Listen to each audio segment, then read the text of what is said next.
So, okay, great. Again, welcome everyone. We're glad that you're here for our November Do-It-Yourself. And I guess this past month was, oh my gosh, Lake Wallace. And no, not Lake Wallace. What was it? Wasn't it Great Pond? Great Pond. One of those lakes. One of them, yeah.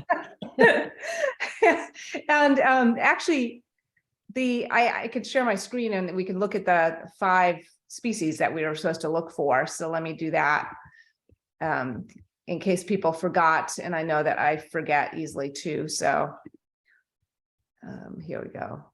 Let me just slide. There we go.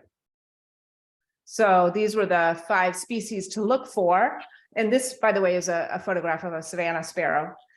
So did anyone get over to Great Pond at all?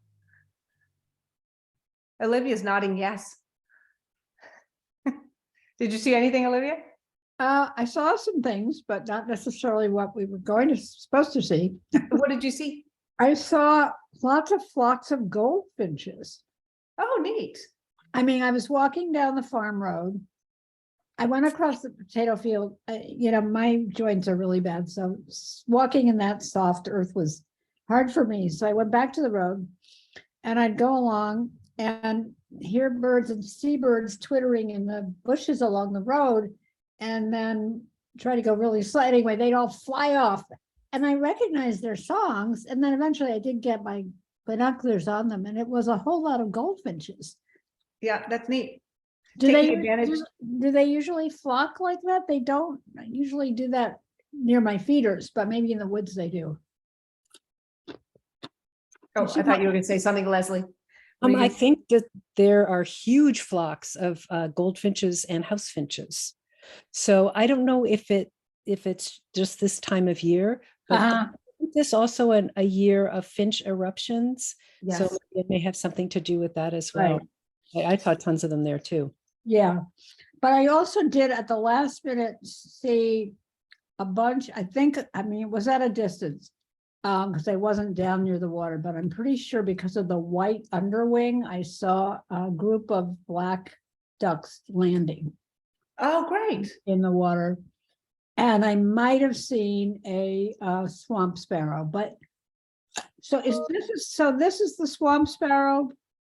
This actually is a picture of the savanna sparrow. Yeah. No, because it didn't look like this. I'm pretty sure I saw the swamp sparrow. Yeah, so swamp sparrow, if you remember, the swamp sparrow would not have any streaking at all on its chest. Right, but it had a strong black eye line. And they kind of have a rusty cap about them. Yeah. And kind of gray a little bit. It was gray, had a lot of gray above and below the eye line. Very cool. Yeah. Well, and you know what, I always feel like with a sparrow, if you've gathered that much information by seeing it even without identifying it, that's like a really good feat. Like you've really accomplished something. It's so hard. I mean, this time I've decided I'm now going to do these alone unless I go with another birder. If you go with just a friend who's not that into birding, you don't see anything. Yeah, they like to chat. Yeah. And I also have found that most people love birds. But it's very hard if you're not a birder to get someone interested in sparrows. And to really look. Yeah, sparrows, it's real, they're just not as exciting as other things. People think, oh, another little brown bird. Yeah, right. So I'm going to try to unmute it. I also just want to say that one of the things I love about this DIY thing is learning about all these other places. I'd never been to Great Pond. I've driven up and down and ridden a bike up and down that road over the years, and I never knew about that pond.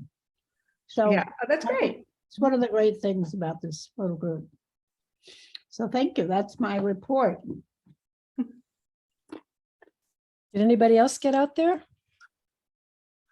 No.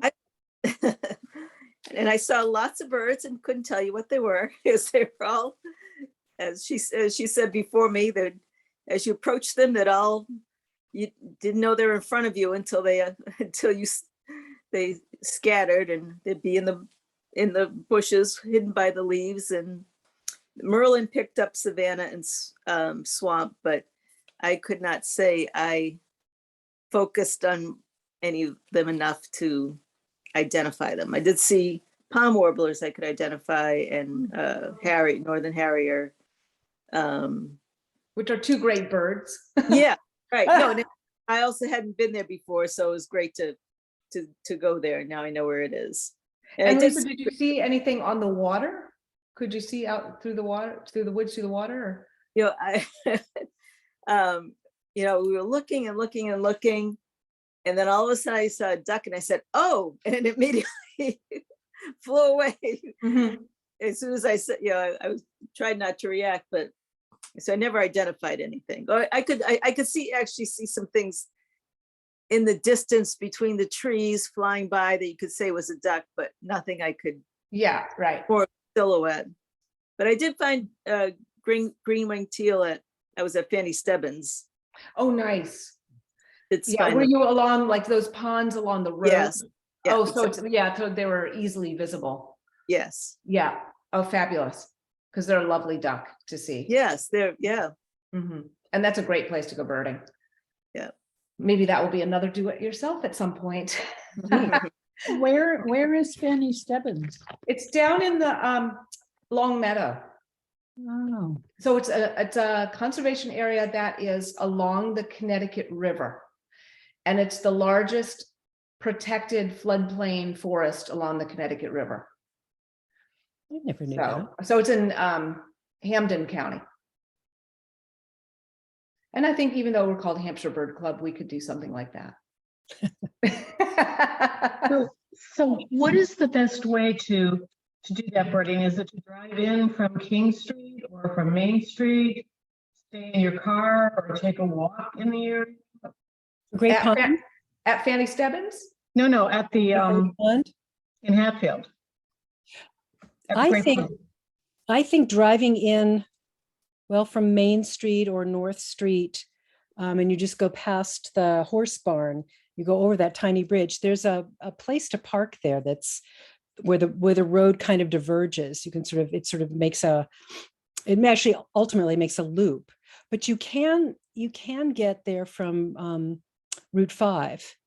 You're coming from way across the fields from the pond. Right. You can come out Route 5 and then just keep driving towards the pond, and then you'll swing around to the right and you'll see the pond on your left. Does that, Yeah, that helps. do you know what I'm talking about? Does that make sense? Great. To some extent, yeah, we had trouble with the ruts one time when we went out there, and Yeah. so and there was another time we went out there when it must have been mud season or something. So it's kind of difficult to know what's the right time to actually endanger your car.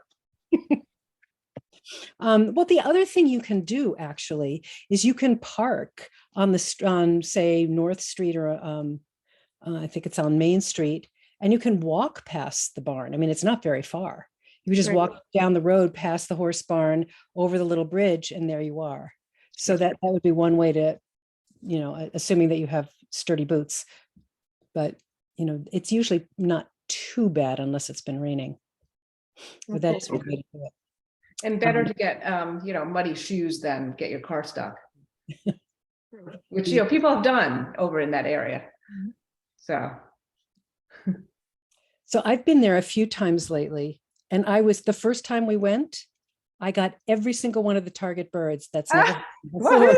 I was just very excited. We had a lot of American blacks and one green-winged teal that as they flew, we could see, the speculum, the green, as it flew up. And it was obviously much smaller than the others.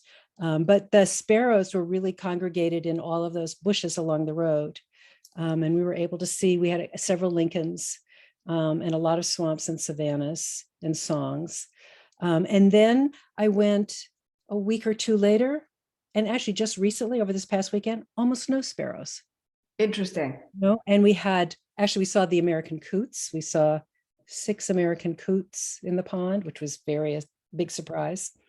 And then sort of lots and lots of cardinals and tons of finches.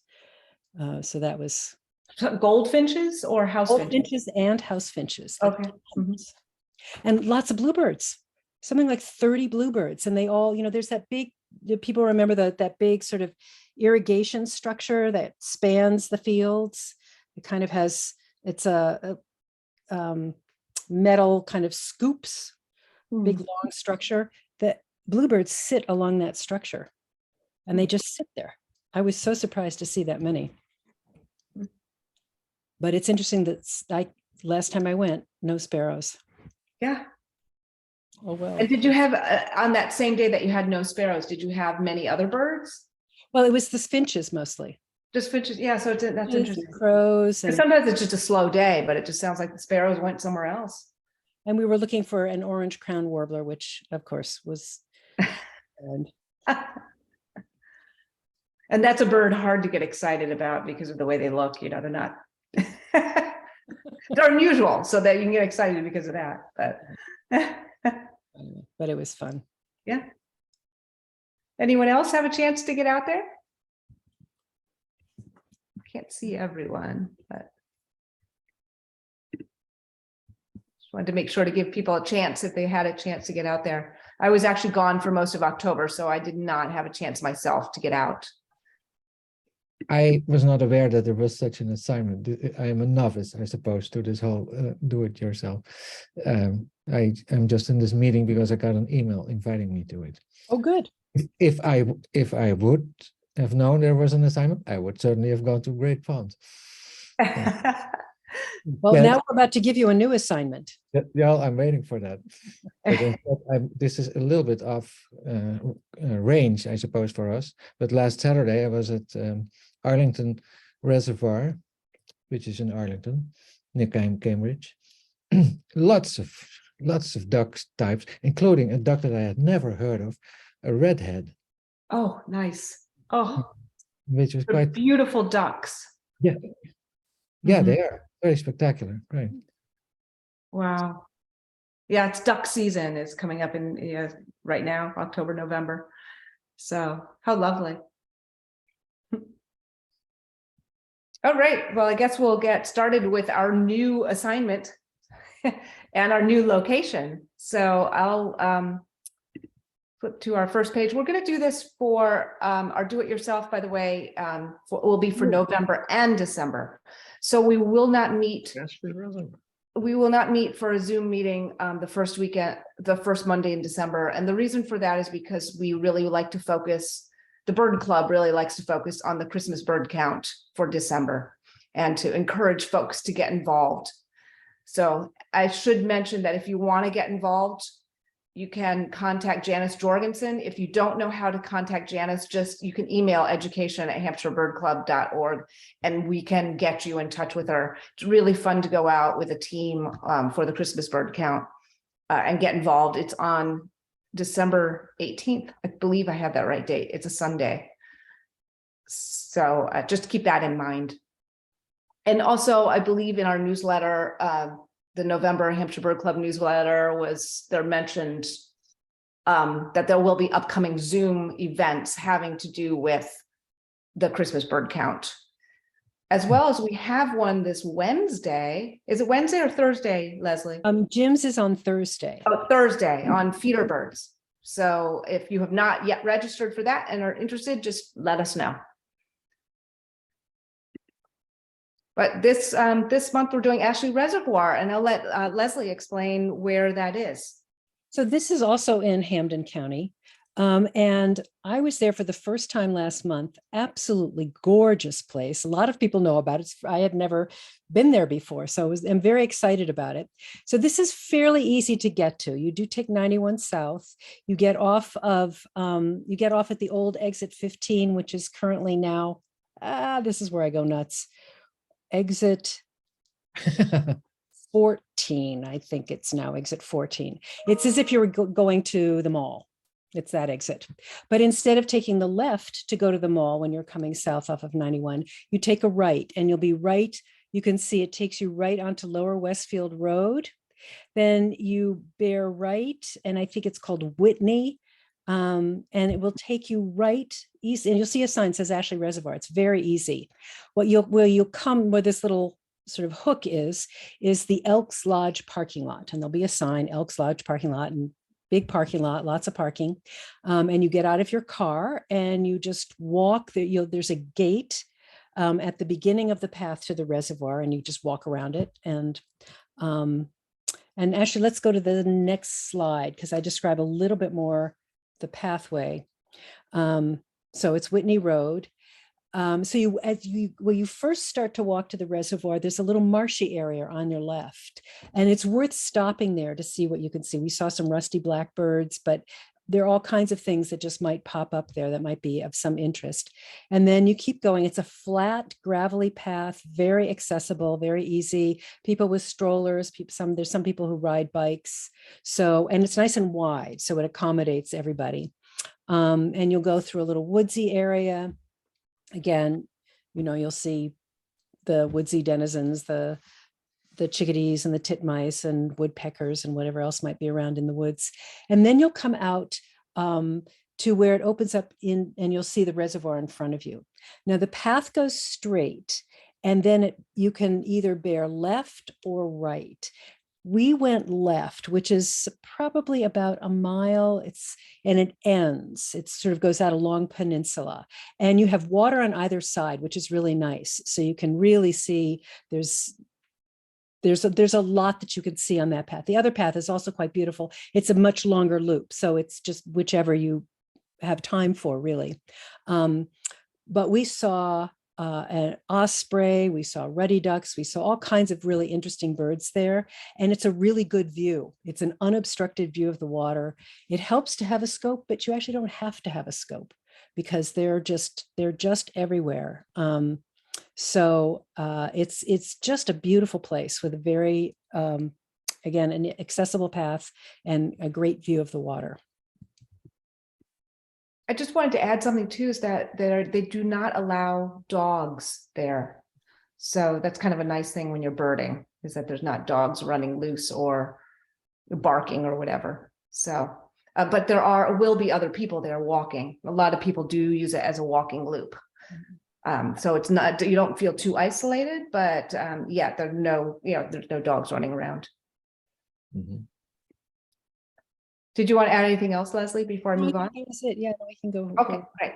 And we've been encouraging people, if you don't remember, just if you want, you can take a photo of your computer screen if you need the directions.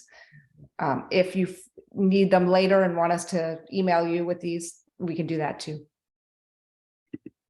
So the 5 target species that you're going to be looking for, we'll start with ducks, a ring-necked duck. This is the male. And what I really notice when I see ring-necked ducks is this white right here. It's like a curved white that goes up into the shoulder. So again, at a distance, noticing the dark and the light. And so ring-necked duck has this dark chest, very dark back, dark tail. And so it has this sort of white side, and this point that goes up into its shoulder is quite obvious from a distance. The other thing about a ring-necked duck that's obvious is the shape of the head. Notice it's kind of has this peak on the back. And that is pretty distinctive if you have a number of different types of ducks. This shape of the head will stand out. If you think of, let's say, a mallard has a very round head. Sometimes you don't get a really good view of the bill. But if you do, you'll see this white stripe around the bill. It really should be called a ring-billed duck, but it's not. If you get really good lighting, they do have a colorful ring around their neck, but that usually is not the first thing you will notice. Ring-necked ducks are diving ducks. So that's behavior to look for, is that when they're feeding, they will be diving. They won't be like mallards that tip up. So they'll be diving up and down, and they dive, and when they dive, they propel themselves with their feet. So their wings will be in, and they'll kind of leap into the water, and their wings are kept to their side when they're swimming underwater.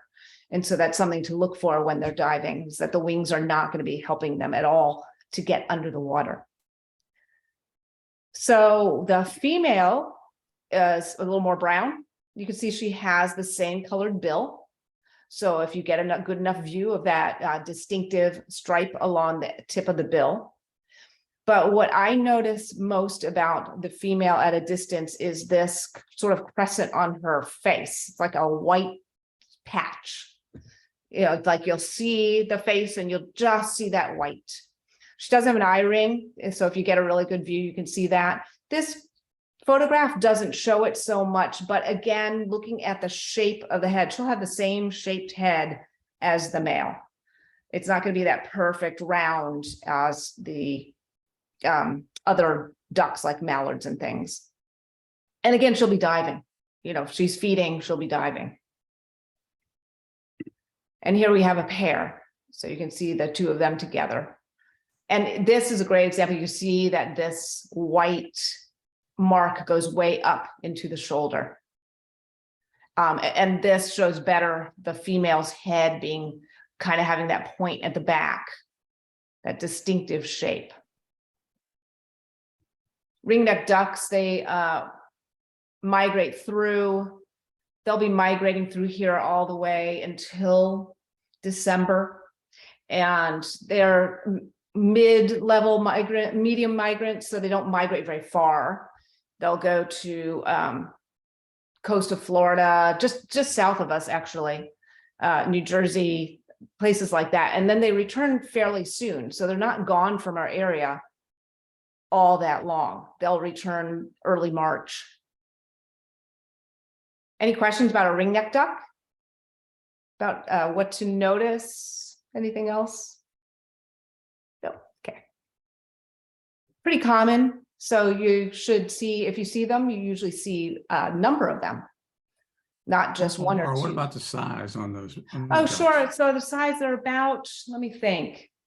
I want to say 16 inches long, and their wingspan's about 24 inches. I could be off a couple inches with that. So medium size, medium to smaller size diving duck.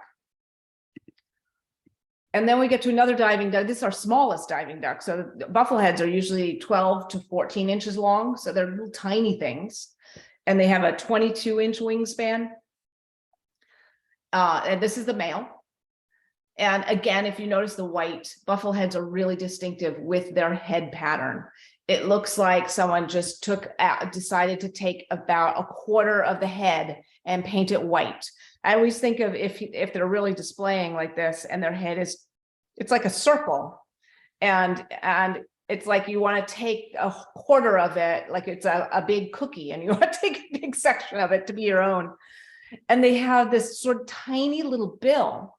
It's like it was just kind of stuck on there, and very clear line right here of dark versus the white chest. And then the white goes all along the side. I always feel like when I see buffleheads at a distance, I feel like it's just almost a totally white animal until I get my binoculars on it. And then it will be very, then I'll see the rest of the pattern. And they're tiny, again, they're small. So if you see them with other ducks and you see something looks very, very white and small moving around, check it out, because it's probably a bufflehead. Again, they're diving ducks. They hold their wings in and dive just with their feet. And they tend to kind of jump up and then go down, and they take all the air out of their feathers, like they squish their feathers close to their body when they're diving so that they can get under the water without being buoyant. Here's the female, and again, very small, round head with this small bill and this white pattern. It's almost like someone just painted something going from front to back behind her eye, took a little paintbrush of white behind her brown head. She has a slightly light colored chest, but you'll really notice that head pattern. And of course, she'll be small, and diving as well. So behavior is a big clue with ducks. Here are the two of them together. You can see if you get really good lighting that actually buffleheads do have sort of bluish and reddish, purplish. But from a distance, we'll probably just see it as dark. But here it looks, you can see that little white slash behind the female, or just below and behind the female's eye. Again, look at the shape of the head. And their neck is kind of tucked in. They're just this tiny little compact, really adorable duck. They nest in holes in trees. And I just read something tonight that I didn't know about them before this program, that their range follows that of flickers. And because flickers are woodpeckers, flickers make the perfect sized hole for buffleheads to nest in.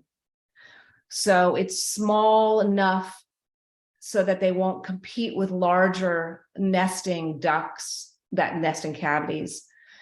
And also, it doesn't have too big a hole where predators can get in, like a pileated woodpecker hole. It's just too big for these ducks.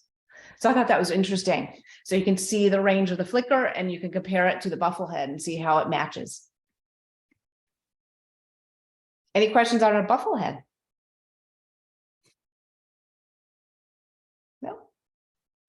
I do have a question. Sure. Are the bills as light as they appear in these pictures? It's funny. Male and female, they both look very light. Yeah, they're just a dark gray. It's nothing to me, I have to admit, nothing to me that would stand out as far as identification, Okay. if that's your question. Yeah. So it's not like I'd look away and look far, far away and see ducks swimming and think, oh, look, it's a light bill. It must be a bufflehead. I don't think so. Because you can see in this photo, it's just kind of a gray color, kind of the color of the water. And same with this one. So yeah, so it's not really a feature that's used in identifying the buffleheads. Does that help answer your question? Yeah. Okay. Osprey. Hopefully we'll see one of these birds. They are a bird that 99% of their diet is fish. And so they're just adapted for catching fish in shallow water. So they usually don't fish they need a fish to be in depth of the surface going maybe 5 feet under. So they're not gonna go way down into the water to catch a fish. Osprey, what to look for, because it's so exciting to see a bird of prey because they're big birds of prey. And what's distinctive is this M shape in their wings when they're flying. So with a bird of prey flying, take a moment and really watch its overall shape. And this M shape is distinctive in an osprey. The other thing to notice is it's all white underneath. It does sometimes have this little marking on the upper chest, but otherwise it's all white underneath. The reason I mentioned that, and it's a white chin and white all the way down to its tail, is because a lot of people, they see this big bird flying near water, they think bald eagle. And bald eagles on their bellies and chests will be all dark. They might be mottled, not as if they're young, a bald eagle. If it's an adult, it would be more of a solid color, but that's a big difference. And this white extends out with the osprey out towards these wrists. But it's very distinctive the way they fly like this. I put this photo in so that you can also look at, if you have a chance in it and you see an osprey and it's perched, it has this dark line through the face, white chin and a white forehead, and this really sharp, long bill for tearing apart fish. Beautiful birds. And Are they're these sort of, photos? I'm sorry. Oh, sorry to interrupt. It's just asking, are these your own photos? Oh, gosh, no, I wish. No, you know, these I got off the internet, and there's something called, oh, what's it called? Creative Commons. And Sure. so, yes, and so you can take photos from this Creative Commons grouping of, it's photos of anything, not just birds. Sure. And it's, you can use it for the public domain. Mhm. Yeah, good question. I know, and I am not a photographer. I wish they were some of my photos, but no. I was just going to say that the osprey is a conservation success story. These are one of the birds that were impacted by DDT in the late 60s. Their numbers crashed because of pesticide poisoning, and they would eat fish, and the toxin would accumulate in their bodies and would make their eggshells thin. And so when they sat on their eggshells, they would just squash the eggs. And then in 1972, we banned the use of DDT, and the osprey population has come back. So it's one of those lovely success stories. Yeah. Any other questions about the osprey? Dan, did you want to add anything? I know birds of prey are your favorite. Yeah, one of the nice things about ospreys is you can identify them from any direction because of the shape of the wing and the way they fly and the size. I mean, they're enormous birds. And I've seen many times people think, well, look, an eagle, just because of their size. But that's a tip. If you see a very large bird with a shape like that, too big to be a gull, unless it's like a greater blackback gull, but you won't generally confuse them. Oh yeah, and Dan did mention the way they fly. They kind of row their wings. Crows do that too. So if you think of kind of the wings going in a circle, it's, this rowing motion. So you can look for that if you see an osprey. Laura, how long are they here until the water freezes generally? They're migrating through. They've been seen. I'm trying to think. I looked at eBird, and I'm trying to remember. I want to say throughout November. I think once we get to December, but it's been a really strange fall. So it will be a really interesting Christmas bird count. That's all I can say. I think December will be very interesting. I mean, I think it was Lesley, if I'm right, you just saw, what was that, Blackburnian warbler or something? Or well, we had a Nashville, right. and the orange crown, and 6 American coots at Great Pond. Yeah, and that's all very strange timing. So, but typically, you can see them in November, but then it tapers off. Okay, thank you. Do any nest in this area? I know of a nest actually at Fanny Stebbins, but that's about it. Do you know of any other nests, Dan, in the area? No, I don't. They're common as heck out on the Cape. I know that. Yeah. Out on the coast, on the Connecticut coast too. They're everywhere. Yes, I see a lot of them in Connecticut. Don't they nest at Quabbin at all? I mean, I see them. I live in Leverett, and I've seen them here at Leverett Pond. Mhm. Usually every summer I see one a couple times a summer fishing. in the pond. But do you see them nesting? No, I haven't seen them nesting, but I guess I didn't think they'd fly that far to fish, but maybe they would. No, or it could be, the reason I'm asking that is because sometimes, there's unsuccessful pairing. And so those that are not going to find a mate just wander and find food elsewhere. Hmm. And it's a really interesting question, because I've asked other people, why don't we have more osprey in the Connecticut Valley? It just seems strange to me that we don't have more nesting in this area.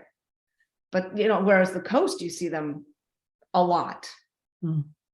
In the Massachusetts coast and Rhode Island, and like someone said, Connecticut. So I don't know if the water, if it's the fish or the water is too deep, or, it's just an interesting thing. But I only see osprey in migration. Well, the other thing is the slide demonstrates is that they're really partial to those platforms. And those platforms are so obvious and you can spot them from very far away. That's where I see them most often. Yeah. All right, we'll move to gulls. To gulls.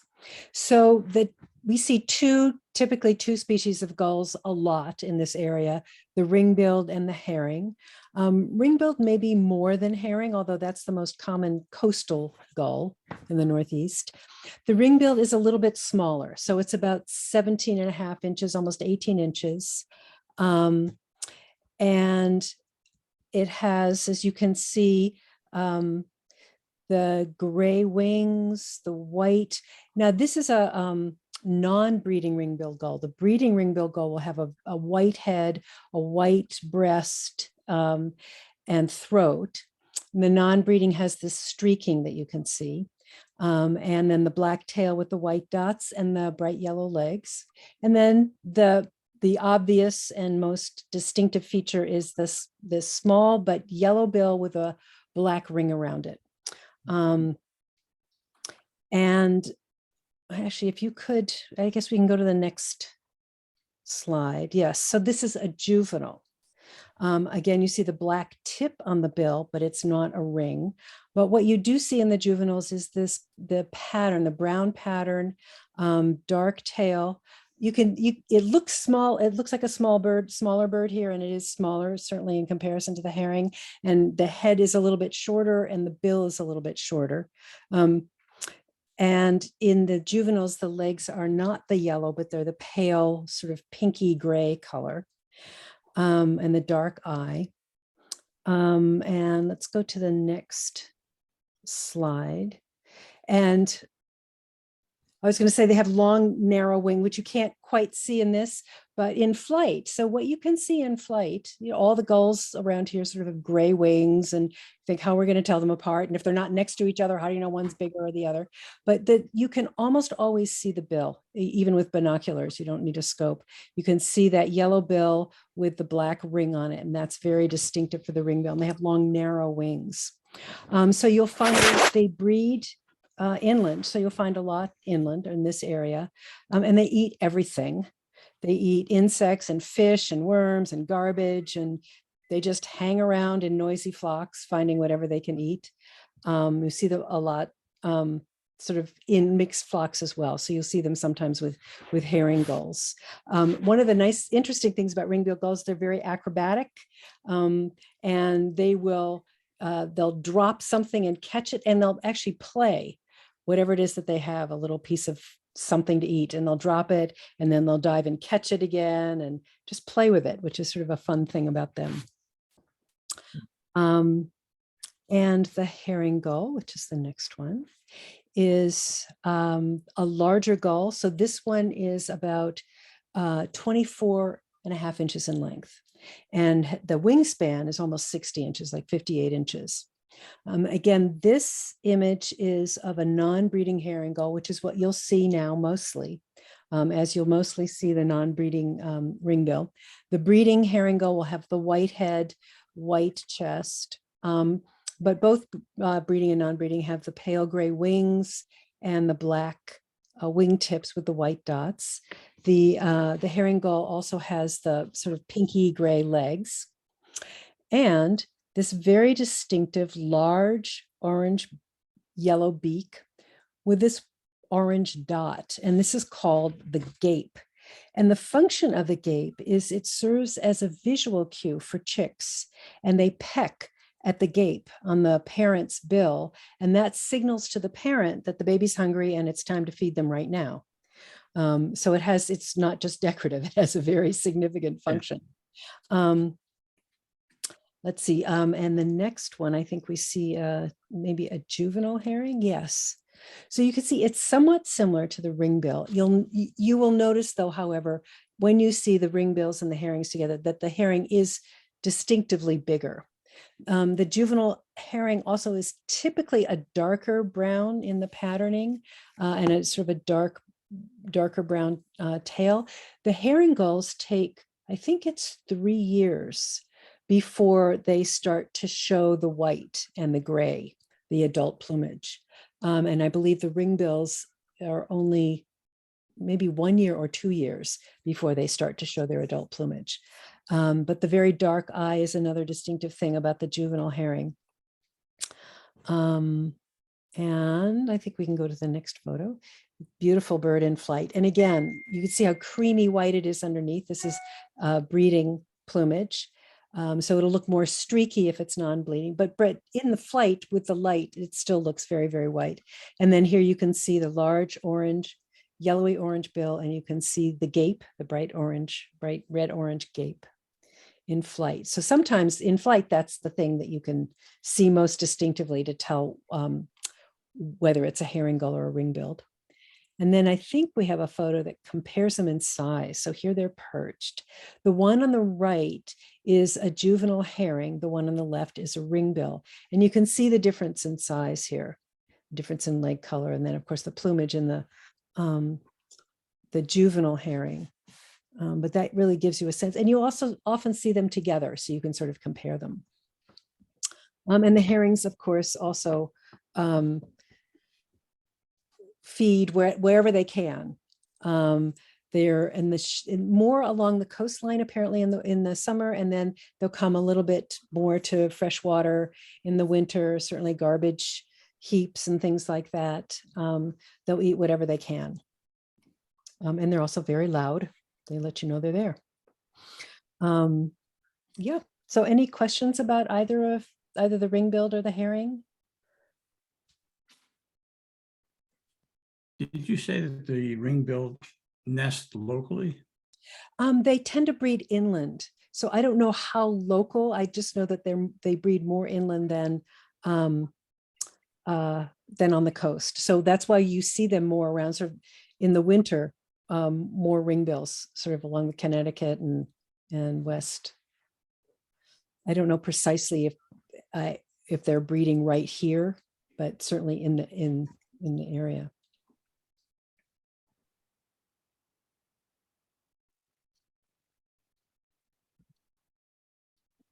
Is it the herring gull that the juvenile can have a fairly distinct black beak?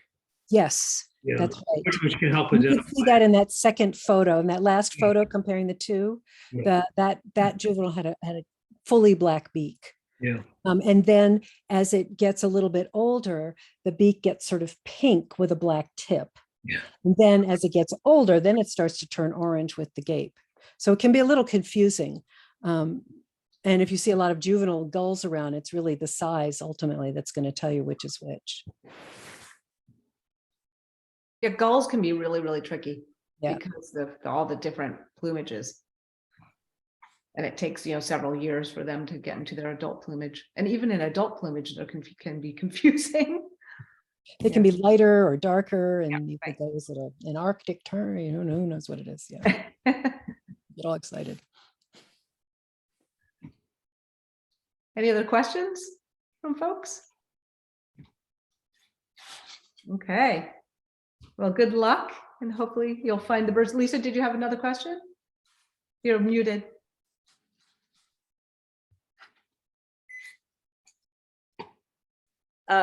For Lesley, if I was at the Ashley Reservoir with her, and we had the strange duck.